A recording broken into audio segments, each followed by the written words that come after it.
Sa mga bagong opisyal ng League of Provinces, isang malugod na pagbati at panalangin na kayo ay magtagumpay sa inyong tungkulin. Simula nang maitatag ng LPP noong 1987, nagkaroon ng lahat ng mga lalawigan sa bansa ng iisang tinig para sa iisang adhikain, ang kaunlaran ng bawat Pilipino sa anumang panig ng mundo. At sa mga nakalipas na dekada, naging simbolo kayo ng pagkakaisa, pagtutulungan at pag-asa para sa mas maliwanag at maunlad na kinabukasan natin. Pero hindi po tayo dapat tumigil sa pagsulong.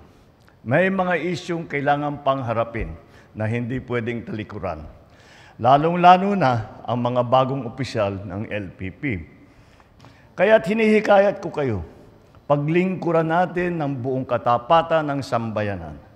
Tiyakin natin nasa wasto ang mga proyekto na ipinapatupad ng pambansang pamahalaan at ng lalawigan at isiwalat natin kung may makikitang taliwas. Kaya dahil ang pera ng sambayanan ay pera ng bayan, hindi sa pansariling interes.